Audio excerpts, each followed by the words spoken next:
जय हरी. एकादश स्कंध भाग 102. याही भागामध्ये भगवंताचं अलिप्तपण नाथ महाराज आपल्याला सांगतायत की भगवंत अगदी एकटेपणानं करता असल्यानं कशानंही लिप्त होत नाही. तो सगळी कर्म करून अकर्ता राहतो. चराचराचा आणि स्थावर जंगमाचा तो धनी मायेच्या योगानं स्वतः अनेक विषय भोगतो, पण ते भोगले पण त्याच्या अंगाला स्पर्श करत नाही. कारण अकर्तात्मबोधानं म्हणजे मी आत्मस्वरूप आहे आणि आत्मा अकर्ता आहे या ज्ञानानं तो अलिप्त राहतो.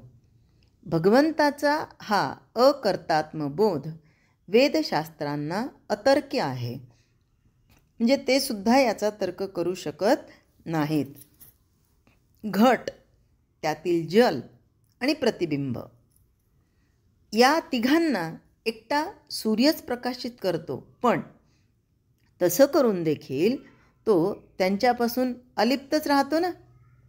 तसं भोग्य, भोग आणि भोक्ता या तिघींनाही भगवंत प्रकाशित करतो आणि सगळे भोग भोगून पुन्हा त्यांच्यापासून अलिप्त राहतो. आता भगवंताच्या आयुष्यामधला एक प्रसंग असा आहे भागवतातला की 16,108 पत्नींचा पती. आता भगवंताला जवळजवळ 1,77,668 असे काहीतरी अपत्यप्राप्ती झालेली होती. सगळ्या जणी असा विचार करायच्या एकटी रुक्मिणी सोडून की हे तर काय, हे तर प्रापंचिक आहेत. सगळे मानव जसे जगतात तसं हे जगतात, यांच्यामध्ये विशेष असं देव म्हणण्यासारखं काय आहे. आणि भगवंताला मनाचा वेध घेता येतो. त्यांनी काही कुणाला बोलून जरी नाही दाखवलं तरी त्यांच्या मनामध्ये हा विचार आलेला भगवंताच्या लक्षात आला. भगवंतानी काय केलं की 16,108 गाडाभर अन्न, म्हणजे प्रत्येकीला एक एक गाडाभर अन्न असं घेऊन यमुनेच्या पलीकडे जायला सांगितलं. आणि सांगितलं तिथे दुर्वास ऋषी बसलेले आहेत, त्यांना हे अन्न खाऊ घालून या. आता सगळ्यांनी विचार केला, भगवंतानी काम सांगितलं तर करावं तर लागणारच आहे. एक एक गाडाभर. तो गाडा म्हणजे काय असा छोटा खेळणीतला नव्हता, हे प्रचंड भले मोठेच्या मोठे गाडे होते. ते तेवढं भरून म्हणजे एकूण 16,108 गाडाभर अन्न घेऊन या 16,108 जणी निघाल्या. कुठे? यमुनेच्या पलीकडे. यमुनेपर्यंत आल्या तर यमुनेला खूप पूर आलेला होता, तिथून जाणं शक्य नव्हतं. मग यांनी विचार केला की आता आपल्याला हे काम कोणी सांगितलं? भगवंतानी. त्यांनाच जाऊन विचारायचं की आता पुढे कसं जायचं. मग या सगळ्या जणी गेल्या. भगवंताला म्हणतात, भगवंता आपण तर सांगितलं म्हणे यमुनेच्या पलीकडे जा, दुर्वास ऋषींना अन्न खाऊ घालून या, पण इतका पूर आहे की आम्ही जाऊ शकत नाही. भगवंत म्हणाले, एक काम करा, यमुनेला हात जोडून प्रार्थना करा, हे यमुना माते, 16,108 पत्नींचा पती हा जर ब्रह्मचारी असेल तर मला वाट मोकळी करून दे. हां, ब्रह्मचारी? प्रत्येकजण आपापल्या मनात म्हणत होती, बाई मला तर 11 अपत्य आहे. ती म्हणते, अगं हो मला पण आहे ना. ही म्हणते, बाई तुम्हाला आहे म्हणजे काय, मला नाही आहे का गं, मलाही तितकंच आहे ना. पण मग हे असं कसं म्हणाले, असं कसं? एकमेकींशी बोलता बोलता रुक्मिणी आई म्हणाल्या, असं काही प्रश्न काढू नका गं, ह्यांनी सांगितले ना म्हणजे मग म्हणायचं. त्या म्हणतात, नाही बाई ब्रह्मचारी कसं हो, आम्हाला 11 अपत्य आहे. रुक्मिणी आईंनी सांगितलं, ह्यांनी सांगितलं ना म्हणून म्हणायचं, कारण ती एकटीच एक भक्त होती. यमुनेच्या तिथपर्यंत गेल्या सगळ्याजणी परत. आणि रुक्मिणी म्हणाली, तुम्हाला जर म्हणायचं नसेल तर म्हणू नका, मी मात्र यांची आज्ञा कोणतीही टाळत नाही, उल्लंघन करत नाही, मी सगळं ऐकते, मी म्हणणार. आता मोठे आईसाहेबच म्हणतात म्हणल्यावर सगळ्यांचा नाईलाज झाला. सगळ्याजणी म्हणाल्या, 16,108 पत्नींचा पती ब्रह्मचारी असेल तर आम्हाला वाट मोकळी करून दे. आणि यमुनेने वाट मोकळी करून दिली, दुभंगली ती. असं सांगतात की तेव्हापासून स्त्रिया भांग पाडतात. त्यापूर्वीही भांग पाडत नव्हत्या. आता हे आजच्या फॅशनचा दौर आहे, तो सोडून द्या. तर आता ती यमुना दुभंगली आणि यांना जाता आलं. तिकडे दुर्वास ऋषी होते.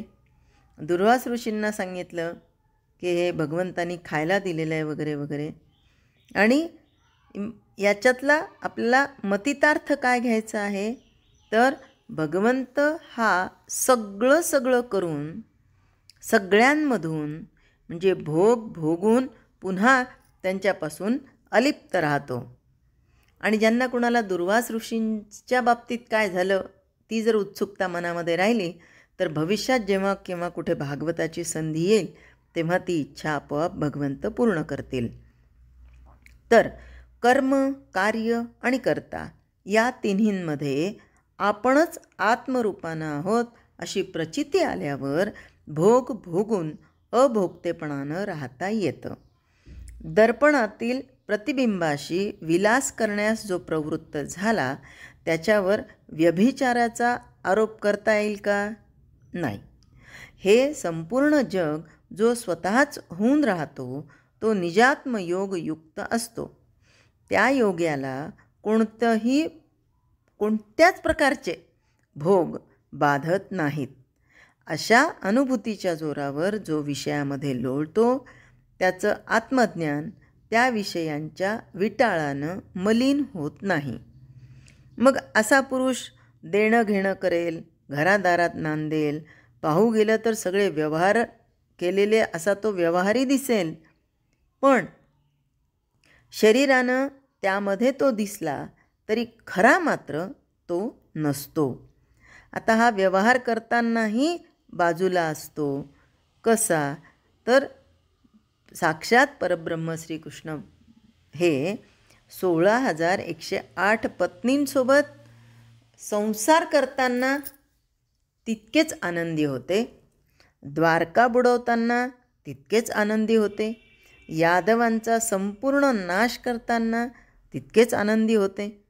कार्य सगळी वेगवेगळ्या प्रकारची केली, पण त्या सगळ्यातून मात्र ते अलिप्त होते. आत्मबोधाचा हा मार्ग न समजल्यानं योगी लोकांनी भोगांचा त्याग मात्र केला, पण अंगात वासना शिल्लक उरल्यानं त्यांना विषयांचं भय वाटतं. आता एकदा गुरु आणि शिष्य असे दोघंजणं नदीच्या पलीकडे त्यांना जायचं होतं, आणि त्यांचं आता संन्याशी असल्यामुळे स्त्री स्पर्श नाही, स्त्रीला बोलणं नाही, बघणं नाही, आता हा सगळं आलंच त्यामध्ये ओघानी. पण एक स्त्री आली आणि गयावया करायला लागली, रडायला लागली की बाबा माझं बाळ आहे पलीकडच्या तीरावर, त्याला आता त्याची दूध पिण्याची वेळ झाली आहे आणि नेमकं इथे पूर आलेला आहे, मला जाता येत नाही आहे, माझा रोजचा मार्ग आहे, पण इतक्या पुरातून मी जाऊ शकत नाही, मला पोहता येत नाही, काय करू, काहीही करा स्वामी, पण मला तुम्ही इथून तिथपर्यंत नेऊन सोडा, माझ्या लेकराचा जीव वाचला गेला पाहिजे, तुम्ही स्वामी आहात, मोठे आहात. या स्त्रीची नाही, तिच्या बालकाची इच्छा, तिच्या बालकाचा जीव वाचवण्याचा विचार करा आणि मला तिकडे नेऊन सोडा. एक जण संन्यासी तयार झाला, ते म्हणाले पाठीवर बसा. पटकन पोहत गेले, तिला पलीकडच्या तीरावर सोडलं आणि तसेच या दुसऱ्याला घेण्यासाठी म्हणून परत इकडे आले. तर हा तोपर्यंत विचार करतो, अरे अरे अरे अरे अरे अरे संन्याशी आहे तरी स्त्री स्पर्श केला, आणि मनामध्ये विचार करतो खरंच मी जर ऐकलं असतं तर आज मला स्त्री संग घडला असता, आज मला जे त्यांनी अनुभवलं ते मला अनुभवता आलं असतं, पण माझी मती तिथे का बरं चालली नाही काय माहिती. हा मात्र स्त्रीला स्पर्श करून आला. आणि बराच वेळ झाला हे दोघंजणं विचार करत होते, शांत बसलेले होते. काही वेळेस आता पोहून पुढे जायचं आहे, त्यावेळेस तो जो दुसरा विषयाचं चिंतन करणारा, विषयाचं भय वाटणारा होता ना, तो हळूच विचारतो, का हो खरोखरच तिला पलीकडच्या तीरावर सोडलं का हो तुम्ही? हा म्हणतो, भल्या माणसा, त्या स्त्रीला पाठीवर बसवलं, पलीकडच्या तीरावर सोडलं, ती केव्हाच निघून गेली. पण तू नुसताच संन्यास धारण केलेला आहे. तुझ्यातल्या अंगातल्या म्हणजे वासना या काही तुला सोडून जाणं शक्य नाहीत. आणि अशांना विषय हे स्वप्नात दिसतात. जागं झाल्यावर ते प्रायश्चित्त घेतात. अर्थात अहंकार मावळला नसल्यानं त्यांना नेहमी भय राहतं. अशा रीतीनं विषयाला भिणाऱ्या लोकांना आत्मज्ञान झालेलं नसतं. त्याच्या उलट भगवंताचं, श्रीकृष्णांचं आत्मज्ञान अगदी स्पष्ट दिसत होतं. अनेक भोग भोगून त्याचा आत्मबोध यत्किंचित मळला नाही. मागे त्याने पुष्कळ अवतार घेतले, पण असे चरित्र केव्हाही झालेले नाही. त्याचा अंतःपार कोणालाच लागायचा नाही. श्रीकृष्णाला कोणीही विषयी करू शकलं नाही, पण त्यानं मात्र सगळ्यांना निर्विषय केलं. त्याची अशी कीर्ती ऐकली आणि त्याच्या चरणांचं तीर्थ घेतलं तर या दोन्हींच्या सामर्थ्यानं जग पवित्र होऊन जातं. त्याच्या कीर्तीचं श्रवण अंतःकरणातील मलाचं क्षालन करून वृत्ती अत्यंत पवित्र करतं.